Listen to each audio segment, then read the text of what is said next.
Good morning, everybody. 早晨咁多位，各位好。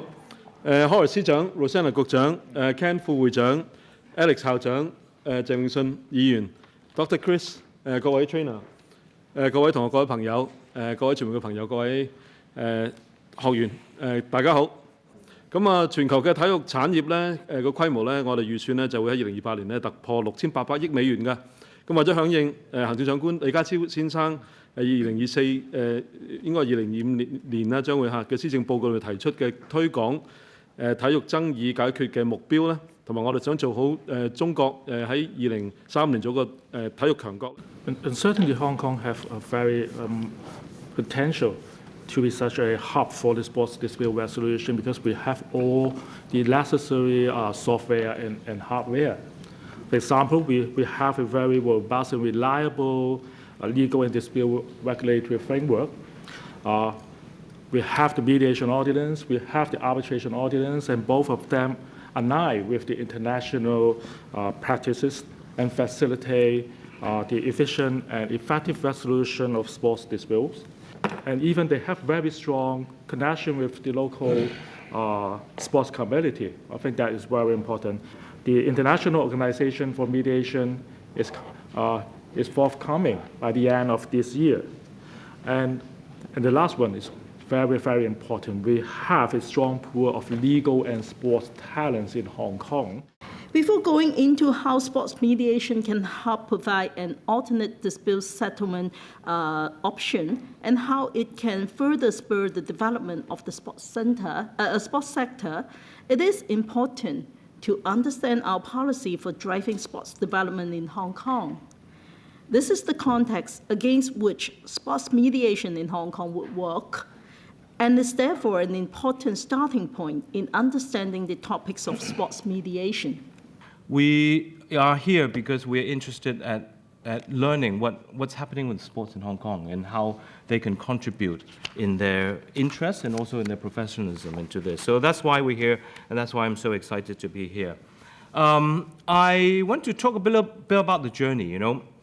Nick and I actually first raised this topic about sports arbitration during the 2 sessions in 2023, where we wrote a recommendation to the central government. And of course, we got a favorable reply, which is very happy, by the sports administration in Beijing. One of the things that we need to do in Asia is to develop structures that are robust enough, well-staffed with well-trained people, and we will actually achieve, because the disputes are all now in Asia. Hong Kong is now taking the lead in the Southeast Asian region to promote the use and deploy the use of mediation and arbitration in sports and its related disputes. So I think a round of applause should go to Hong Kong for taking this initiative and may it continue. Hong Kong is the best place to do it now because the resources from the government, the policy, and we are talking about professionalism and sport industry development. I would say this is the best timing and best environment that Hong Kong can contribute for the Global South and the Belt and Road project. 我好有印象咧，就係咧當年咧奧運咧，阿家朗咧就打嗰場劍擊賽咧，咁我即係咧好感動，即係覺得咧我哋香港真係好需要呢一個力量嘅。咁我相信呢度在座好多位朋友咧都被呢個力量鼓勵過嘅。咁所以咧即係其實亦都好開心啦，即係我哋過去一路咁嘅成績啊咁樣。咁啊呢個即係真係可以改變到好多人心嘅，係咪？亦都可以團結到好多人咧。今日在座咁多位，可能未必一樣好似我哋咁熱愛做運動嘅，但係都想參與運動嘅。咁所以即係我覺得即係我哋除咗係希望講緊個產業化以外咧，個核心咧個體育個 value 咧，我覺得係重要嘅。好多時咧參與一個 dispute 咧，都係一啲 repeat players， 可能嚟去都係某一個 regulatory 即係嗰啲體育會啦。咁可能好多時都係某個sport 嘅 association， 好多運動員即係嚟去都係嗰啲 players。咁可能變咗係佢哋係 rather than 即係佢雖然有個 dispute， 佢係 looking for resolution， 同埋佢哋係唔想第時啲關係咧係變差嘅，因為佢之後都喺翻嗰個圈子入邊。咁第二樣就係可能咧，我係會因為嗰啲體育運動員咧，佢哋未必係好習慣呢個 legal process。咁如果要佢上庭嘅話，咁可能佢哋係覺得比較困難。咁第一要請律師，可能費用又比較高，佢要用好多時間去處理呢啲文件。不過其實佢哋平時日常生活佢係要用好多時間去 training 嘅。咁可能佢唔想用嗰啲時間啊、金錢啊咁樣，即係個 process 比較難。咁 mediation 係比較快。Well, I think when you are dealing with the more traditional contractual dispute, for example, one of the examples that I've looked at is any Liverpool fans here, Liverpool Football Club versus one of the agents who are going to get advertising fees. I mean, it was fought in the High Courts in London. It is a good old-fashioned contractual dispute. There's no reason why, like any other contracts, you can't mediate, and you should. But on the other hand, my thoughts are there are really other types of regulatory sort of disputes where it may be quicker and more efficient to do it in the regulatory route.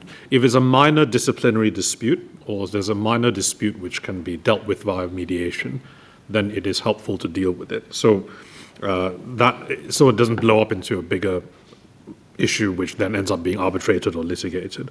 So for example, minor disciplinary disputes, perhaps sometimes allegations of discrimination, which might actually just be due to misunderstandings, and those are probably better solved through mediation rather than arbitration. OK， 因為點解咧都有時人拗咧就話 OK， 唔係普通話係廣東話，咁都拗咗一段時間都係講呢啲嘢啦。OK。你見到個 language 咧，即係 AALCO-91咧，係英文、中文仲有咩？阿拉伯啊，點解會咁咧？因為我哋 serve 嗰49個國家咧，同埋即係大陸好多地區國家都係用阿拉伯話。Because we say that all disputes that relate to sports or proceedings are provided to resolve contractual disputes and non-contractual disputes relating to sports-related discipline matters, such as disputes relating to selection, eligibility, where relevant sports associations adopt these rules. About this document when I first looked at it was I see that it's adopted today, 18th of January 2025. So I was wondering a few things. I guess then you've not used these rules before for any live cases, but the rules have incorporated the mediation and arbitration rules together. So is this as a result of policy consideration? Is this how the other AALCO centers have also created the rules? And how much of this is unique to Hong Kong, or is this following the other AALCO centers? I was sort of thinking along the lines of the UNCITRAL model rules in my mind, so I just wanted to hear the policy considerations. Thank you. Thank you, Denise. Thank you, Denise. We feel that in sports disputes resolution, we have to move fast. So firstly, we reduce the time we allot and allow for mediation to only 10 days. And if it doesn't work out, we don't want people to go to courts again. We want them to agree to continue with arbitration. It's confidential. Regarding the drafting of the settlement agreement, I just wanted to confirm my understanding because I thought you mentioned we need to draft it onto the whiteboard on the day. Is that right? Maybe not the whiteboard.